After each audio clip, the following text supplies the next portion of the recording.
कहते हैं समय सबसे बड़ा शिक्षक है, लेकिन कभी कभी एक सच्चे गुरु की बातें समय से भी ज्यादा गहरी होती है।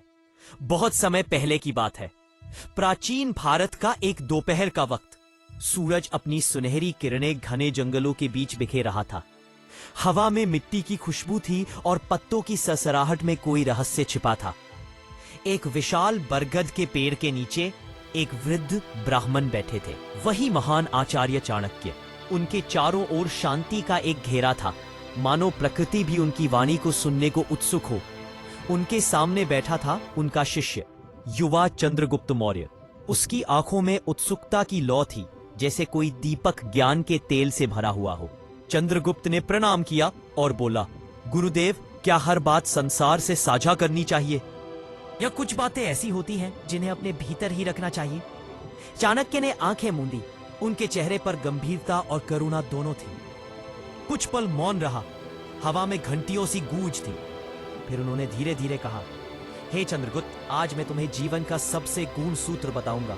7 ऐसी बातें जो कभी किसी को नहीं बतानी चाहिए, क्योंकि इन्हें उजागर करना अपने ही साम्राज्य की नींव को कमजोर करना है। चंद्रगुप्त ने ध्यान से गुरु के चरणों को देखा और धीरे से कहा, कृपा करें गुरुदेव। चाणक्य मुस्कुराए। पहली बात, अपने घर, अपने दाम्पत्य जीवन की बातें कभी किसी को मत बताना। उन्होंने मिट्टी में एक रेखा खींची। देखो चंद्रगुप्त, परिवार एक मंदिर है। उसकी दीवारें बाहर से साधारण लगती है, लेकिन भीतर ईंट में भावनाएं गूंथी होती हैं। जब तुम उस मंदिर के रहस्य बाहर लीक कर देते हो, तो दुनिया उसे खेल बना देती है। उन्होंने ऊपर देखा। पत्ते हिल रहे थे, हवा बह रही थी। एक दिन जब तुम्हारा परिवार होगा, याद रखना, बाहर वालों को यह मत बताना कि तुम्हारी पत्नी से झगड़ा हुआ या पिता नाराज हुए, क्योंकि जो आज तुम्हारे लिए संवेदना जताएंगे, वही कल तुम्हारी कमजोरी पर मुस्कुराएंगे। चंद्रगुप्त ने गंभीर स्वर में पूछा, लेकिन गुरुदेव, क्या अपने दुख किसी से साझा करना गलत है? चाणक्य ने कहा, साझा करो, पर सही व्यक्ति से, संसार से नहीं। संसार की सहानुभूति के पीछे जिज्ञासा होती है, और जिज्ञासा के पीछे इच्छा तुम्हारे रहस्यों की। फिर उन्होंने आगे कहा, दूसरी बात, अपने अपमान की बात कभी किसी को मत बताना। अपमान वो ज्वाला है जो भीतर जलनी चाहिए, बाहर नहीं। अगर तुम उसे बाहर फैलाओगे, तो लोग उसकी राख में मनोरंजन ढूंढेंगे। उन्होंने पास की मिट्टी उठाई और अपनी हथेली में दबा ली। देखो, ये मिट्टी नरम है, पर अगर मैं इसे पकड़कर रखूं, तो ये कठोर बन जाती है। वैसे ही अपमान को भीतर रखो, समय के साथ वही तुम्हारी शक्ति बन जाएगा। चंद्रगुप्त ने शांत स्वर में कहा, तो क्या मौन ही समाधान है गुरुदेव? चाणक्य बोले, मौन तब शक्ति बनता है जब उसमें संयम हो।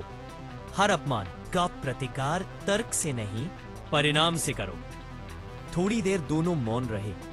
फिर गुरु ने तीसरी बात कही, अपनी कमजोरियों को कभी किसी को मत बताना। कमजोरियों बताना अपने शत्रु को हथियार देना है। दुनिया में जो मुस्कुराते हैं, वे भी कभी कभी तुम्हारे पतन की प्रतीक्षा में होते हैं। उन्होंने पेड़ के तने पर उंगली से एक रेखा खींची और कहा, दीवार पर दरार जब तक छिपी रहती है, घर सुरक्षित रहता है। जैसे ही दरार दिख जाती है, बारिश उस रास्ते से भीतर चली जाती है। कमजोरी को छिपाओ नहीं, उसे सुधारो, लेकिन किसी को दिखाओ मत। दिखाओ तो सिर्फ परिणाम। चंद्रगुप्त ने सिर झुका लिया। गुरुदेव, और क्या बातें छिपी रहनी चाहिए? चाणक्य बोले, चौथी, अपने अतीत की गलतियां। मनुष्य गलती करता है, यही उसकी मानवता का प्रमाण है, पर उसे बार बार सुनाना अपने भविष्य को बंधक बना लेना है। लोग तुम्हारे अतीत से तुम्हारा मूल्यांकन करते हैं, तुम्हारे वर्तमान से नहीं। इसलिए गलती से सीखो, लेकिन उसे कहानी मत बनाओ, क्योंकि हर गलती का जिक्र तुम्हें वही वापस ले जाएगा जहां से तुम निकल चुके हो। उन्होंने कहा, अतीत एक किताब है जिसे पढ़ना ठीक है, लेकिन बार बार खोलना मूर्खता है। जितना पढ़ लिया उतना ही याद रखो, बाकी जल जाने दो। चंद्रगुप्त की आंखों में चमक थी। वह बोला, गुरुदेव, 5वां सूत्र क्या है? चाणक्य बोले, अपनी बीमारियों को सबको मत बताना। हर रोग एक रहस्य है, और रहस्य को संभालना ही जीवन का संतुलन है। शरीर का रोग, मन का रोग, दोनों केवल वैद्य और स्वयं तक सीमित रहने चाहिए। उन्होंने कहा, अगर तुम सबको बताओगे कि तुम टूटे हो, लोग सहानुभूति नहीं देंगे, वे दूरी बना लेंगे। बीमारी को बताओ, लेकिन उपचारक को, दुनिया को नहीं। चंद्रगुप्त सोच में पड़ गया। तो क्या ज्ञान भी छिपाना चाहिए? चाणक्य मुस्कुराए। छठा सूत्र यही है, अपनी बुद्धि की सीमा किसी को मत बताना। जो बहुत जानता है वह भी मूर्ख लगता है अगर वह हर समय अपनी विद्या का प्रदर्शन करे। ज्ञान समुद्र की तरह होना चाहिए, सतह पर शांत, भीतर अथाह। जो जानता है वह चुप रहता है, जो नहीं जानता वही शोर करता है। उन्होंने कहा, ज्ञान को हथियार की तरह रखो, म्यान में सही समय आने पर निकालो, लेकिन दिखावा मत करो, क्योंकि दुनिया में या तो ईर्ष्या है या प्रतिस्पर्धा। दोनों ही तुम्हारे ज्ञान का आदर नहीं, उपयोग ढूंढती है। फिर चाणक्य ने अपनी आंखें बंद की और एक लंबी सांस ली।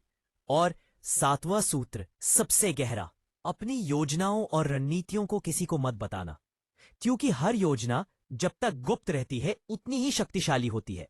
जैसे बीज जब तक मिट्टी के भीतर होता है सुरक्षित रहता है, जैसे ही ऊपर आता है हर जानवर उसे खाने को तैयार हो जाता है। उन्होंने कहा, योजना को कार्य बनने दो, परिणाम दिखने दो, पर बात मत फैलाओ, क्योंकि संसार सुनता नहीं, जांचता है, और हर योजना को सबसे पहले संदेह की आग में झोंक देता है। चंद्रगुप्त ने गुरु के चरण छुए और बोला, गुरुदेव, ये 7 सूत्र मेरे जीवन की ढाल बनेंगे। चाणक्य मुस्कुराए। याद रखना चंद्रगुप्त, जीवन में बोलने से ज्यादा जरूरी है जानना कि कब चुप रहना है, क्योंकि शब्द वही है जो भाग्य को बनाते भी है और बिगाड़ते भी। बरगद के पत्ते हवा में डोल रहे थे। दूर कहीं से मंदिर की घंटी बजी। सूरज अस्त हो रहा था और दोनों गुरु शिष्य उस डूबते सूरज को देखते हुए मौन थे। वही मौन जिसमें 7 गूढ़ सूत्र हमेशा के लिए बस गए थे।